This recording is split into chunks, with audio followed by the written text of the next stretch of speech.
우리가 지난주 말씀을 통해서 마태복음에 있는 산상수훈과 누가복음 6장에 나오는 이 평지설교 좀 다르다고 그랬습니다. 산상수훈은 산에서 전하신 말씀이고 평지설교는 평지에서 한 설교인데, 산상수훈에서는 그 말씀을 듣는 이가 무리들이라고 그랬고, 평지설교에서는 제자들이 예수님에게 나와봤을 때 하신 말씀이기에 제자들에게 주신 말씀이라는 것을 보았었죠. 마태복음 5장에 8복이 나와 있는데 누가복음 6장 평지설교에서는 4복이 나오죠. 우리가 보았던 것처럼 가난한 사람이 복이 있다, 줄인 사람이 복이 있다, 우는 사람과 미움을 받는 사람이 복이 있다라고 말씀하셨습니다. 왜 이렇게 말씀하셨을까요? 제자들에게 주신 말씀인데, 예수님을 따르기 위해서 가난을 선택했기 때문입니다. 예수님을 따르기 위해서 배고픔을 선택했기 때문입니다. 예수님을 따르기 위해서 슬픔을 선택했기 때문입니다. 예수님을 따르기 위해서 미움받는 것을 선택했기 때문에 복이 있다고 말씀합니다. 다시 말하면 예수님을 따를 때 어려움이 있는 것을 모르는 것이 아니라 알지만 그럼에도 따랐기 때문에 복이 있다라고 말씀합니다. 그 복은 죽어서 천국 가는 복이 또 되겠지만 삶에서 경험하는 거라 했습니다. 우리가 삶에 어려움이 있지만 그 어려움 속에서도 웃을 수가 있어요. 이것은 어려움이 없어지는 게 아니에요. 어려움에서 다른 것으로 내가 눈이 돌아가는 거예요. 간혹 가다가 우리가 말씀을 듣다 보면 이렇게 설교를 때를 들을 때가 있어요. 저 며칠 전에 어떤 방송 설교들인데 이런 설교를 하시더라고요. 어려움이 있을 때에 신앙의 사람에게는 하나님이 주는 기쁨이 채워지기 때문에 그 어려움이 희석된다. 마치 소금물이 있는데 거기에 계속 물을 부으면 그 물이 싱거워지는 것처럼 삶의 고통도 싱거워진다라고 말씀을 전하시더라고요. 예, 그럴 때도 있어요. 그런데 때로는요, 아픈 것은 그대로 있는데 내 눈이 돌아가서 내 눈이 다른 것을 보아서 아픔을 잊을 때가 있어요. 여러분 그렇잖아요. 내 몸이 아픈데 내가 만나고 싶은 사람이 왔어요. 그 사람을 보면서 그 사람에 대한 그리움이 해결되고 반가움 때문에 아픈 것을 잊을 때가 있어요. 여러분들이 몸은 괴롭고 하는 일에 잘 안 되지만 때로는 자녀들이 열심히 공부하거나 또 어린아이가 상을 받았다 할 때에 그 기쁨 때문에 삶의 고통을 잠시 잊거나 고통에서 벗어날 때가 있어요. 무엇을 말했냐면 고통은 그대로 있는데 내 초점 맞추는 것이 아픔에서 다르게 바꿔지는 거예요. 그러면 어떻게 됩니까? 이긴다는 거예요. 우리가 신앙생활 할 때에 내가 예수 믿기 때문에 어려움이 줄어든다라고도 볼 수가 있겠지만 내 삶 가운데 그 부분을 안 보게 되는 거예요. 안 보게 되면 어떻게 됩니까? 나도 모르게 그 자리에 벗어나게 돼요. 신앙은 내 삶과 자꾸 무언가 채우는 것일 수 있겠지만 신앙은 대체하는 거라고도 볼 수가 있습니다. 그래서 우리가 예수를 믿을 때에 어떤 일이 일어날까? 좋은 일이 생긴다고 볼 수 있겠지만 좋은 일에 내 눈이 가고 내 마음이 간다고 볼 수 있습니다. 사람마다 천국이라는 이야기할 때에 천국은 다 좋은 곳이라고 합니다.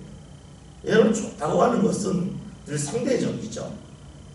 무언가 비교할 때에 좋다 나쁘다가 있어요.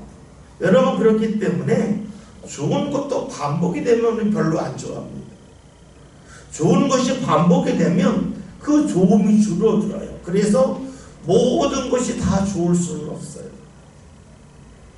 다시 말하면 좋은 것이 내 눈에 보이고 좋은 것을 느낄 수 있는 것이 기쁨이에요.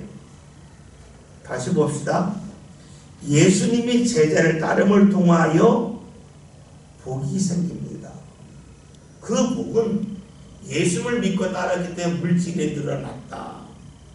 때로는 건강이 좋아졌다 라고는 볼 수가 있겠지만 그보다는 예수를 따르면서 삶에 다가오는 기쁨에 계속해서 초점을 맞춰 나갔다라고 볼 수 있어요.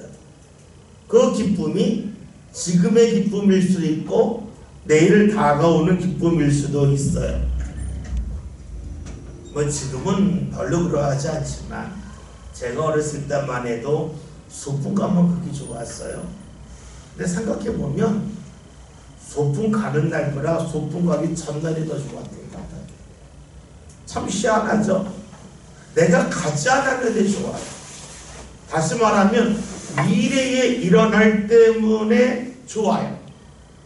이것을 신앙의 용어로 말하면 무엇이 됩니까? 소망 때문에 즐거워한다고 볼 수 있어요. 여러분이 집이 없었는데 집이 생겼어요. 그러면 어떻게 해요? 이사 가지도 않았는데 좋아요. 그 뭡니까? 소망이 있는 거예요. 그래서 우리 상권의 기쁨은 지금 당장 내가 피부로 느끼는 기쁨도 있지만 소망 속에 얻는 기쁨이 있어요. 우리가 예수를 믿는다는 것은 무엇일까요? 그것은 주님을 믿음을 통하여 나도 모르게 자꾸 소망이 생기는 거예요. 그것이 예수 믿는 사람의 기쁨이라고 볼 수 있습니다. 지금 내가 누리는 기쁨도 있지만 주께서 나를 인도하실 거라는 소망이 사라지지 않아요. 그것 때문에 기뻐요. 로마서 한번 찾아볼게요. 8장 18절 신약성경 251면입니다.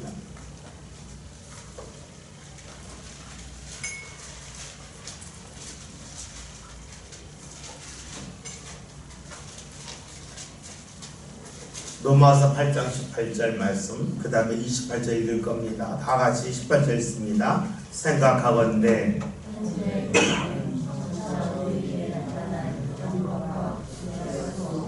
아멘. 어떤 말씀입니까? 지금은 고난이 있는데 앞으로 우리에게 영광이 다가올 거라고 하는 그 믿음과 소망이 있다는 그게 신앙의 사람이라는 거예요. 그러니까 신앙의 사람은 피부로 느끼는 당장 내 피부로 느끼는 어떤 기쁨도 있지만 소망 속에 다가오는 기쁨이 크다는 거예요. 이것은 달리 말하면 환경에 관계없이 기뻐할 수 있는 거예요. 왜냐하면 다가올 거에 대한 기쁨이 있기 때문에 그래요. 그래서 우리가 예수 믿는다고 하는 것이 지금 잘 됐다 안 됐다 여기에 초점을 맞추는 것이 아니라는 거예요. 물론 그런 은혜를 주시지만 주께서 책임지실 거야. 주께서 지금 어렵지만 좋은 길로 인도하실 거야. 나도 모르게 자연스럽게 그런 고백에 나오는 것이 주께서 허락하신 은혜의 기쁨이라는 거예요. 로마서 8장 28절 다 같이 읽습니다. 우리가 알거니와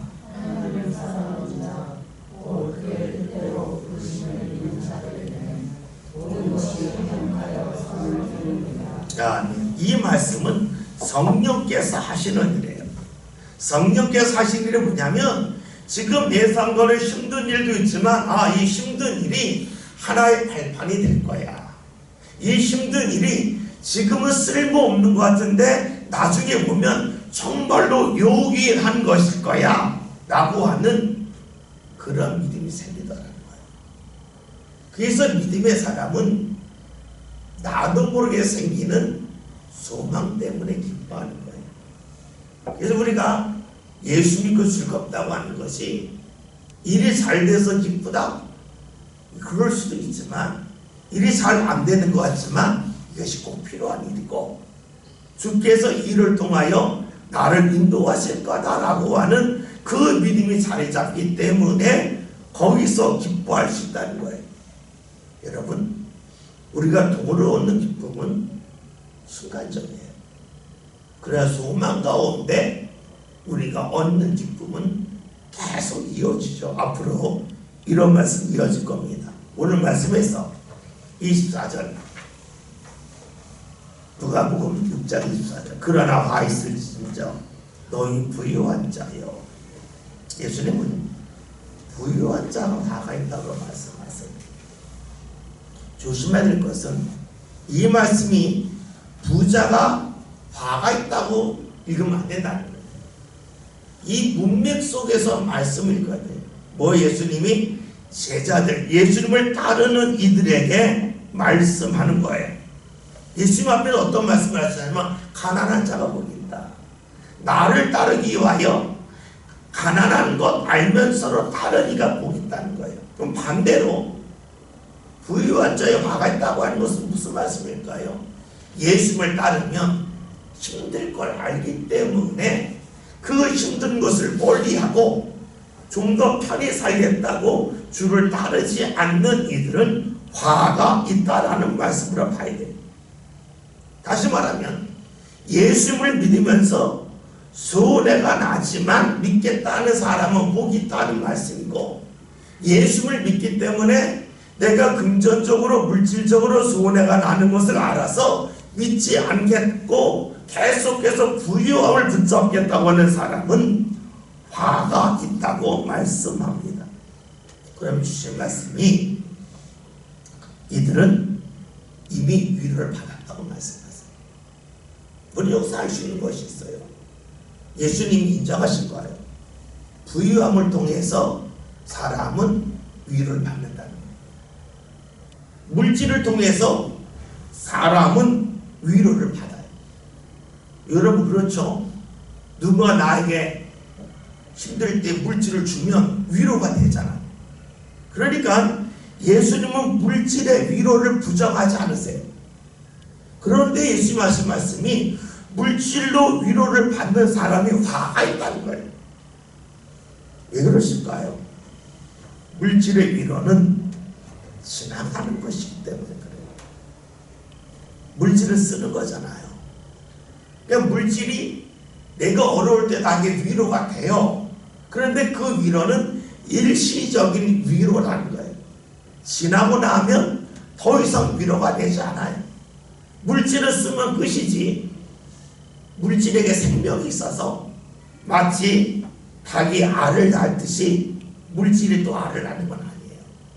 그러니까 물질이 위로를 주지만 그 위로는 일시적인 거기 때문에 그것은 오히려 우리의 삶을 위태롭게 만든다 하시는 말씀이에요. 예전에 설교할 때에 이런 말씀을 많이 들었어요. 땅에 무언가를 갖다 묻잖아요. 묻는데 생명 있는 것을 물으면 묻었다고 그러지 않고 심었다고 말을 해요. 씨앗을 물었다고 그러지 않죠. 씨앗을 심었다고 그래요. 근데 생명이 없는 것은 묻었다 그래요. 묻었다고 하는 건 다시 나올 가능성이 없다는 거예요. 무엇을 말하면 물질은 생명이 아니에요. 묻는 거예요. 예수님 하신 말씀은 예수님 생명이기 때문에 예수님을 믿고 따르는 것은 힘든 것과 같다라고 볼 수 있습니다. 다시 봅시다. 예수님은 물질이 주는 위로를 인정하셔요. 그러나 이 위로에 매달리면 화가 있다는 말씀하세요. 즉 사람이 주는 것과 하나님이 주는 것은 차이가 있다는 거예요. 사람이 주는 것은 지금 나에게 효과가 있어요. 그러나 앞으로 계속해서 효과가 있는 것은 아니에요. 반면에 하나님이 우리에게 허락하시는 것은 지금은 효과가 없는 것 같은데 시간이 지날수록 효과가 있음을 말씀하고 있습니다. 우리나라 부모들이 자녀들에게 많은 것을 해주려고 그래요. 해주려 하기 때문에 놓치는 게 있어요.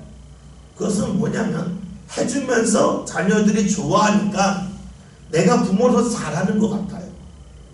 그런데 문제가 있죠. 자녀가 클수록 부모는 손을 떼야 돼요.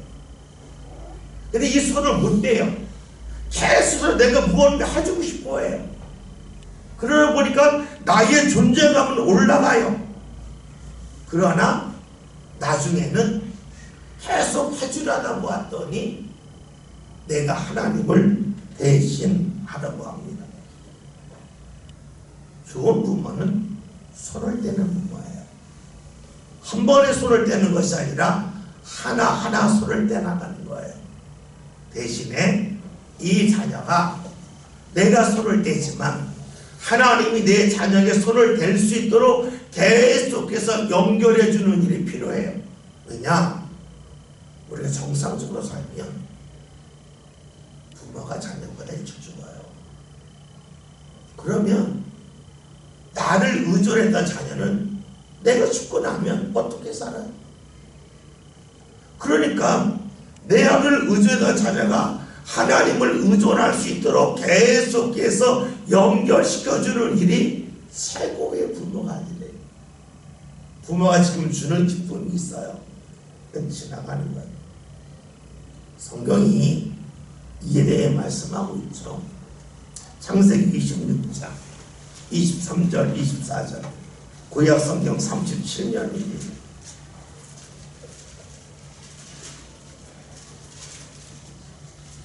창세기 26장 23절 24절 제가 23절에 있는 말씀을 읽겠습니다. 이삭이 거기로부터 브엘세바로 올라갔더니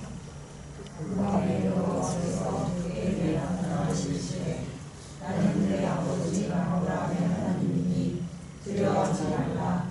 내 종 아브라함을 위하여 내가 너와 함께 있어 내게 복을 주어 내 자손이 번성하게 하리라 하신지라. 아멘. 창세기 26장은요 이삭이 블레셋 땅에 들어가서 농사했다가 거부가 되니까 블레셋 사람들이 이삭을 내쫓습니다.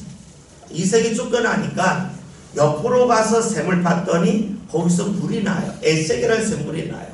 그러니까 또 블레셋 사람이 와서 쫓아내고 또 쫓겨나요. 그 다음에 가서 신나라고 하는 그 샘물을 봐요. 또 나요. 근데 또 쫓겨나요. 이렇게 계속 쫓겨나는데 놀라운 것은 가는 곳마다 샘물 발대물이 나요. 이삭도 신기하잖아요.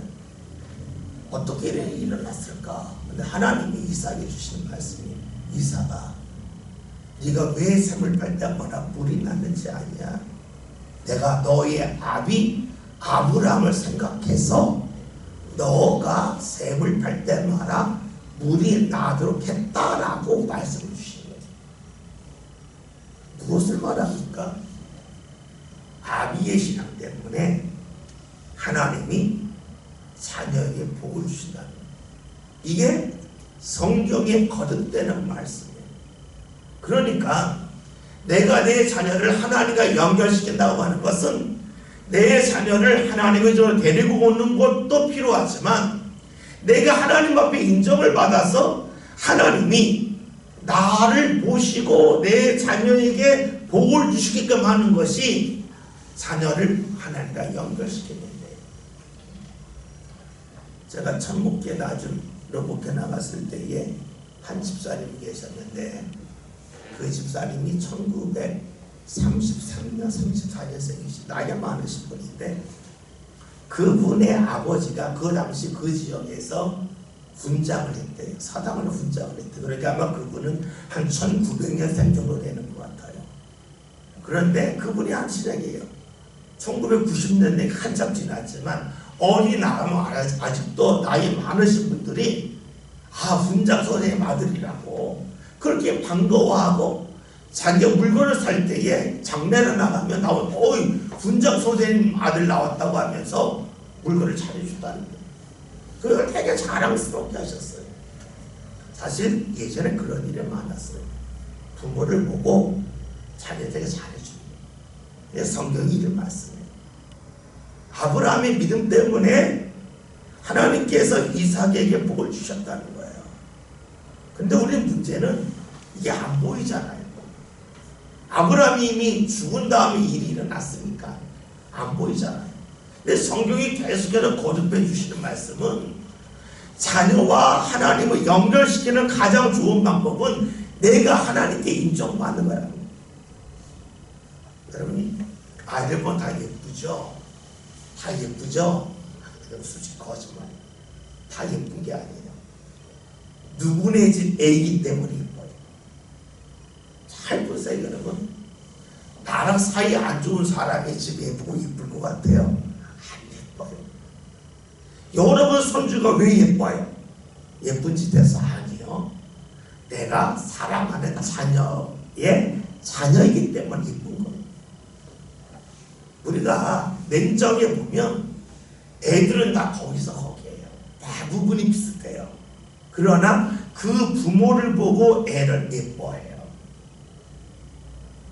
그러면 내 자녀가 어디 가서 사랑받게 하려면 어떻게 내가 잘하면 내 자녀는 사랑을 받아요. 마찬가지예요. 하나님의 사랑을 누가 받을까? 내가 하나님 앞에 열심을 다할 때에 하나님이 내 자녀를 사랑하시고 복을 주셔요. 이것이 성경에 나와 있는 말씀이에요. 오늘 말씀을 보면 6장 24절에 화 있을진저 너희 부유한 자여 너희는 너희의 일을 이미 받았도다.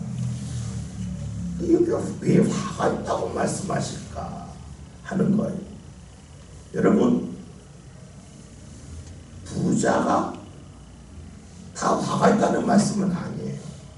근데 예수를 따를 때에 손해가 있다고 따르지 않는 이들에게 화가 있다고 말씀하세요. 왜 이런 말씀을 하고 계셨을까요? 왜 진노가 임한다고 말씀하셨을까요? 그 이유는 하나님을 따르지 아니함을 통해서 은혜 받을 기회를 스스로 놓쳤기 때문입니다. 얻을 것을 얻지 못하는 것이 성경에서는 화라고 말씀하고 있습니다. 충분히 받을 수 있는 것을 못 받았다고 생각해 보세요. 우리가 지금 이렇게 말씀드리면 잘 안 다가와요. 그런데 생각해 봅시다.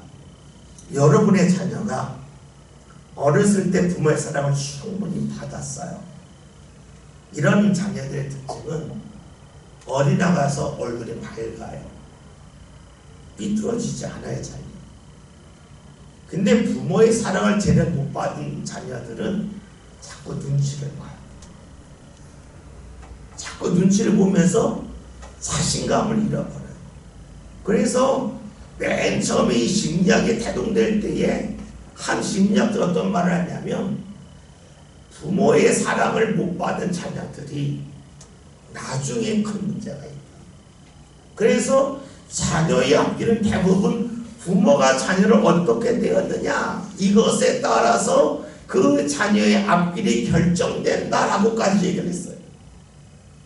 우리나라에서도 극악한 범죄를 저지른 사람들이 알게 모르가는 말이 있어요. 우리 엄마가 날 망쳤어야 했는 거예요. 뭐냐면 원하는 거 다 해줬다는 거예요. 그 문제가 뭐가 되냐면 밖에 나갔을 때에 당연히 다 해줄 줄 아는데 안 해주니까 화가 나는 거예요. 여러분 그렇잖아요. 내 자녀를 내가 지금 다 해줄 수 있어요. 근데 세상 사람들이 내 자녀를 대할 때 그렇게 안 대한다고. 안 되는 걸 배워야 되는데 안 되는 거 없이 큰 자녀들은 밖에 나갔을 때 문제가 있다는 거예요. 얼마 전에 한 영상을 봤는데 한 분 이런 이야기를 하시더라고요. 엄마들에게 하는 얘기. 밥상 차려주면서 짜증내지 말라는 거예요. 차려주지 말든가 아니면 짜증을 내지 말든가 해야지 짜증내면서 차려줄 걸 차려주지 말라는 거예요. 그러면서 하는 말이 있어요. 자녀가 밥 먹으러 안 오면 막 짜증을 한대요. 왜 안 먹냐고. 그래서 상을 치운대요. 그 자녀가 오면 그런데요. 왜 밥 먹으러 나올 때 안 먹고 이제 와서 먹냐고 야단을 치면 또 차려준대요. 그 이야기 그거예요. 그러니까 성격도 나빠지고 버릇도 나빠진다는 거예요. 뭐예요? 안 먹으면 치우고 놔주면 네가 차려 먹어. 이미 늦었지 않냐? 하고 가르치라는 거예요. 쉬운 일 아니죠. 무엇을 말합니까? 어렸을 때에 받을 사랑을 제대로 받지 못하고 교육을 제대로 받지 못하면 비뚤어져요. 여러분 다시 봅시다. 하나님의 사랑을 받아야 될 사람이 받지 못했다면 그 사람이 앞으로 어떻게 될까요? 오늘 말씀대로 화가 있다. 주의 은혜를 받을 때 받지 못하면 그 사람 화가 있다고 말씀하세요. 우리 삶 가운데 주의 은혜를 받아야 때 받는 것이 그 무엇보다 중요함을 예수님이 말씀하셨죠. 25절 함께 봅시다. 말씀인저 너희 지금 배부른 자여 너희는 주의 배우다. 말씀인저 너희 지금 웃는 자여 너희가 애통하며 울리로다. 아멘. 예수님이 화 있을 진저가 내기 같다 그랬는데 앞에 읽었던 배부른 자여라고 하는 것은 실제의 부름을 말하는 거고 그 다음에 줄인다고 하는 것은 의미적으로 봐야 돼요. 그 다음에 웃는다는 말도 실제로 웃는 거고 그 다음에 의미를 볼 필요가 있습니다. 다시 봅시다. 예수님을 따르면서 배고픈 것이 당연했어요. 그런데 그 배고픔이 싫어서 예수님을 떠나서 배부름의 자리로 간 사람을 향하여 말씀합니다. 결국은 줄일 거라는 거예요. 다시 말하면 육체의 배부름을 추구한 사람은 영원히 나중에는 배고프게 될 거라 말씀합니다. 봅시다. 예수님은 예수님을 따를 때에 배고픔을 천재로 하셨어요. 우리 사람이 살면서 가장 큰 욕구는 먹는 것에 대한 욕구예요. 이것은 다른 말로 하면 예수님을 따를 때에 사람들이 자신이 가장 원하는 욕구를 버려야 했다는 거예요. 그런데 내 욕구를 버리지 못해서 예수님을 따르지 못한 사람이 있는데 이 사람은 결코 만족할 수 없음을 말씀합니다. 흔히 많은 이들이 사람은 자신의 욕망을 채우는데 기쁨을 누린다고 그래요. 사람들은 자신의 욕망을 하나하나 채우고 내가 하고 싶은 것을 하나하나 해나가는 것을 좋다고 여깁니다. 그런데 예수님 말씀하세요. 나를 따르느라고 너의 욕망을 버린 사람이 만족할 거라라고 말씀합니다. 예수님 따를 때에 하고 싶은 것이 있는데 그것을 하지 않고 다른 사람이 복이 있고, 예수님을 따를 때에 내가 하고 싶은 거 하느라고 예수님을 따르지 않는 사람은 나중에는 영원히 배고플 거다, 영혼의 만족이 없을 거라 라고 말씀하고 계십니다. 여러분 그렇잖아요. 우리가 건물을 지을 때에 기초공사는 안 보이잖아요. 안 짓는 것 같아요. 사람들이 건물을 지을 때에 빨리 올라가는 것을 보고 싶어요. 그러니까 기초공사를 대충 하고 보이는 거 빨리빨리 지우고 싶어요.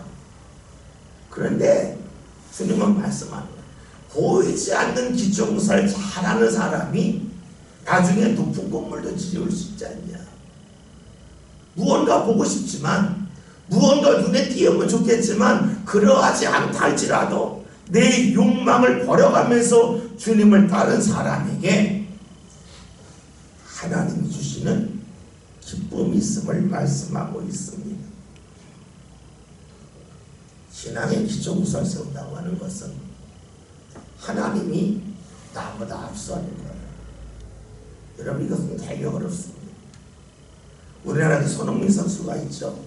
이 손흥민 선수의 특징은 오른발 왼발을 다 잘 쓴다는 게 있어요.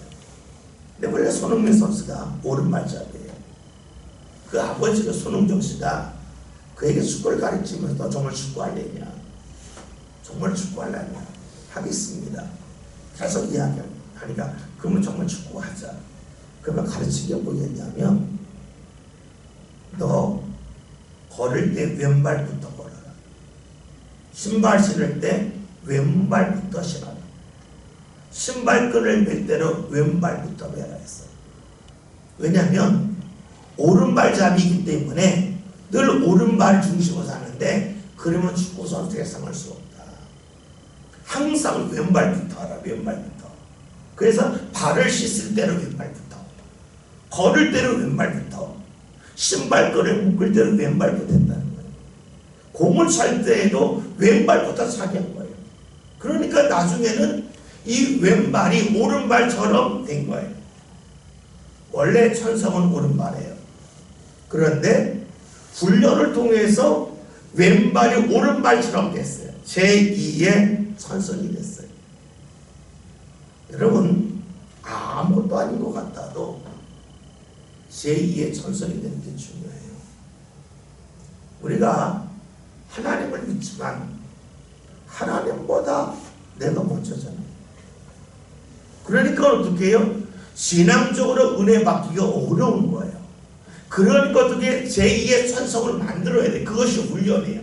마치 손흥민 선수가 축구하겠다고 할 때 왼발부터 걸어, 왼발부터 씻어, 왼발부터 신발끈 매.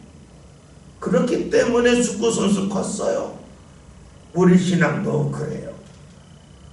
하나님을 자꾸 앞세우는 기준이 필요해요. 우리가 주일 지킨다. 여러분 이거 뭐예요?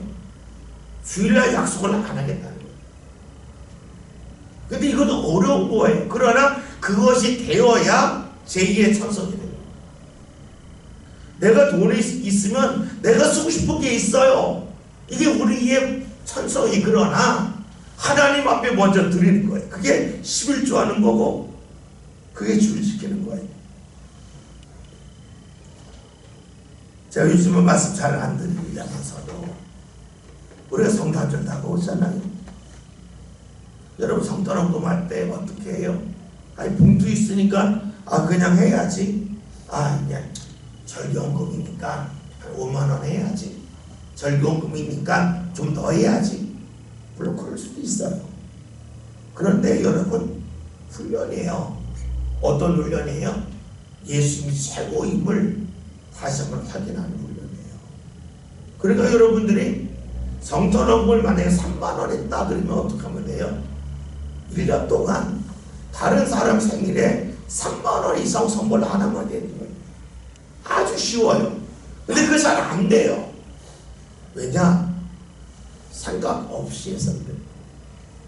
훈련은 생각해야 받을 수 있어요. 모든 운동이 그래요. 생각하고 해야 돼요. 제가 이렇게 어깨가 지금 이렇게 안 좋아요. 어깨가 안 좋아서 유튜브를 봤더니 운동을 하래요. 운동. 근데 운동 중에 하나 뭐냐면 어깨를 이렇게 붙이고 이렇게 붙이고 이렇게 수직 어깨 이렇게 90도로 이렇게 꺾으래요. 어깨를 붙여야 된대요. 이렇게 붙이고. 근데 생각하지 않으면요 쉽게 해요. 운동은 어떠해요? 쉽게 할 수 있는 걸 어렵게 하는 거라. 그게 운동이에요. 쉽게 어렵게 하는 것을 쉽게 하는 건 일이고요. 쉽게 하는 것을 어렵게 하는 게 운동이에요. 근데 여러분 운동은 사람의 몸이 좋아져요. 신앙의 운동도 그래요. 쉬운 걸 어렵게 하는 거예요. 그래서 우리가 주님 앞에 무언가 한다고 할 때 어떡할 건가? 사람을 만날 때보다 하나님을 앞서는 훈련하는 거예요. 우리는 질문할 수 있어요. 뭐 그렇게까지 합니까? 여러분 그렇게 하지 않고 어떻게 훈련해요? 그렇게 하지 않고 어떻게 하나님이 앞서요? 축구 선수들도 왼발을 훈련하죠. 무조건 왼발을 앞세우는데 우리가 하나님을 앞세우기 위해서 하나님을 앞세우는 훈련을 하지 않고 어떻게 신앙으로 굳건히 설 수 있겠습니까? 오늘 말씀을 보면 25절 하반절에 지금 웃는 자는 나중에 운다고 말씀하고 있습니다. 웃는다고 하는 것은 좋은 것을 한다는 거예요. 내가 좋은 것을 지금 하느라고 주님이 좋아하신 것을 멀리하는 사람은 나중에는 울고 간다는 거예요. 왜냐? 하나님 주신 은혜를 놓쳤다고 하는 것을 알기 때문에 그래요. 그럼 여러분, 우리가 신앙 훈련하면 많이 달라질까요? 많이 달라지지 않아요. 달라지는 것이 거의 눈에 보이지 않습니다. 여러분 신앙생활 하면 몇 프로나 달라질 것 같아요. 제가 설교를 준비하면서 인터넷 검색을 해봤어요. 사람하고 원숭이하고 몇 프로 일치할까? 유전자가 여러분 99% 일치합니다. 사람하고 원숭이 차이는 유전자를 보면 1%예요. 근데 그 1%가 엄청난 차이죠. 그러니까 우리가 이걸 알 수 있는 것은 1% 달라지는 것은 대단한 거예요. 그러면 내가 신앙생활을 하면서 100가지 중에 한 가지 달라야 되게 어렵다는 거예요. 정말 어렵다는 거예요. 우리 임성 집사님이 한 달 전에 사회 예배인다고 했는데, 그래서요, 집사님 뭐 해야 될 것 하고 있는데 제가 말 안 할게요. 다른 사람 사회를 잘 보세요. 그랬어요. 찾았어요? 못 찾았죠. 김정일 선생 그날 계셨잖아요. 그날 수요 예배 때 혹시 임성희 집사한테 야, 너 그거 뭐라고 알려주셨어요? 안 하셨죠? 근데 뭔지도 모르겠죠, 권사님도. 예? 그렇다고 해서 목사님한테 야, 나 뭔지 모르겠다 하고 물어봐 안 했죠? 예? 보세요. 100가지 중에 하나 달라지기 어려워요. 정말은.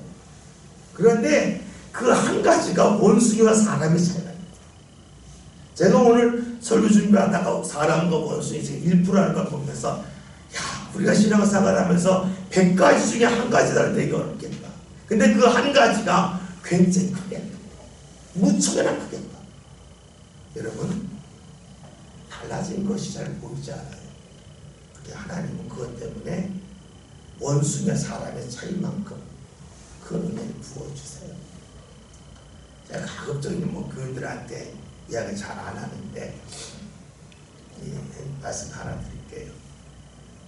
예배 시간이 늦게 올 수 있잖아요. 그렇죠? 늦게 올 때가 있어요. 그러면은 여러분 의지하고 있을 때에 가운데 줄로 오는 게 맞아요? 옆줄로 오는 게 맞아요? 질문해보면 알겠죠? 예? 제가 질문하기 전에 모를 거예요. 질문해. 여러분 늦게 올 때 가운데 줄로 오는 게 맞아요? 사이드 줄로 오는 게 맞아요? 예. 질문해보면 나는 몰라요. 여러분 하나 달라진 건 있어요. 우리 성도들 다 보잖아요. 저는 결심하면 좋겠어. 나 1년 늦게 살겠다. 이게 아무것도 아닌 것 같죠? 근데 그것이 내 삶의 습관을 바꿔요. 그리고 그 습관은 100가지 중에 하나 될까 말까예요. 그런데 그것 때문에 하나님 허락과 은혜는 큰 차이를 가져올 거예요. 26절 다 같이 함께 봅니다. 모든 사람이 너를 칭찬하면 화가 그들의 사람들이 거짓 선지자들에게 이와 같이 하였느니라. 아멘. 모든 사람이 너를 칭찬 화가 있다 했어요. 왜냐? 이유는 간단해요. 하나님과 사람은 다르기 때문에 그래요. 사람과 하나님이 똑같으면 칭찬받는 게 맞아요. 그런데 하나님과 사람이 다르기 때문에 모든 사람에게 칭찬받는다고 하는 것은 하나님과 달라질 가능성이 너무나 많다는 거예요. 그래서 주시는 말씀이 뭡니까? 사람에게 다 칭찬받으면 하지 말라는 거예요. 제가 이 교회 학교 나오는 어린이 중에 이야기 들어보면 이런 부모가 있어요. 아이가 싫다고 하는데 에이 그냥 교회 안 나갈래요. 그래요. 그럼 모든 부분에 그렇게 할까? 아이가 좋다는 대로 하면 여러분 그 아이를 망치는 거 아니겠어요? 우리 질문할 수 있어요. 그럼 무조건 내가 끌고 갈 거냐? 그것도 아니죠. 그래서 우리에게 필요한 것이 뭡니까? 지혜가 필요한 거예요. 여러분 옳은 것을 옳다고 말하는 것이 늘 좋은 건 아니에요. 뭐 김창욱 씨라고 있잖아요. 간혹 제가 그분 영상을 봐요. 그분이 이런 이야기를 해요. 부부싸움 하면은 여자들이 대부분 그런 이야기를 한대요. 남편과 싸우고 나서 나는 틀린 얘기 하나도 안 했어. 나는 다 옳은 얘기만 했어 그런데요. 남편한테 물어보면 되게 기분 나쁘다 그런데요. 사람은 감정이에요. 중요한 것은 옳은 얘기를 얼마나 지혜롭게 하냐는 거예요. 옳은 얘기를 기분 나쁘게 할 수도 있고 옳은 이야기를 기분 좋게 할 수도 있어요. 그래서 우리에게 뭐가 필요하냐면 지혜가 필요해요. 지혜가 필요해요. 그래서 우리가 하나님을 믿고 하나님을 의지하면서 필요한 것이 뭡니까? 하나님 옳은 것인데 지혜롭게 말하게 해주세요. 옳은 것인데 기분 나쁘지 않고 마음속에 새기게 해주세요. 이것이 중요하겠죠. 여러분 옳은 것은 다 알 수 있어요. 그러나 그것을 지혜롭게 말하는 것은 누구나 할 수 있는 건 아니에요. 지혜롭게 말하기 위해서는 무엇이 필요해요? 내 지혜를 키우는 것도 중요하지만 성경에는 하나님을 지혜로운 분이라고 말해요.